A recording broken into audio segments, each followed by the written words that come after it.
What's up, everyone? Welcome back to another episode of Bible with the Daily Dabber. You know, last time Bible chapter 2, we did chapter 3 of 2 Samuel, but today, chapter 4 of 2 Samuel, Ishbosheth murdered. When Ishbosheth, son of Saul, heard that Abner had died in Hebron, he lost courage, and all Israel became alarmed. Now Saul's son had two men who were leaders of raiding bands. One was named Baanah and the other Rechab. They were sons of Rimmon and the Beerite from the tribe of Benjamin.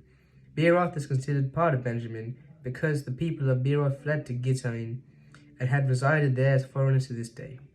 Jonathan, son of Saul, had a son who was lame in both feet. He was 5 years old when he heard the news about Saul, and Jonathan came up from Jezreel. His nurse picked him up and fled, but as she hurried to leave, he fell and became disabled. His name was Mephibosheth. Now Rechab and Baanah, the son of Rimmon and Beerite, set out for the house of Ishbosheth, and they arrived there in the heat of the day while he was taking his noonday rest. They went into the inner part of his house as to get some wheat, and they stabbed him in the stomach. Then Rechab and his brother Baanah slipped away. They had gone into the house while he was lying on the bed in his bedroom. After they stabbed and killed him, they cut off his head, taking with them. They traveled all night by the way of Arabah. They brought the head of Ishbosheth to David at Hebron and said to the king, "Here is the head of Ishbosheth, son of Saul. Your enemy tried to kill you.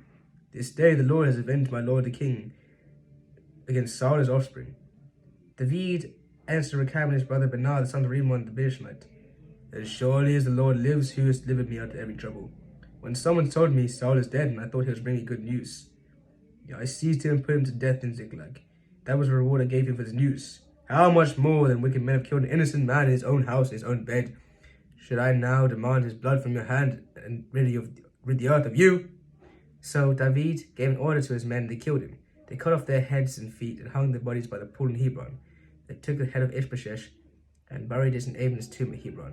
Well, guys, thank you all for listening. It's been a pleasure. I am the Daily Dabber. So much death, bro. So much murder. It's like, when did it all just die? We're dead now because they're all old. It's like thousands of years ago, but yeah. I am the Daily Dabber. It's been a pleasure. And this is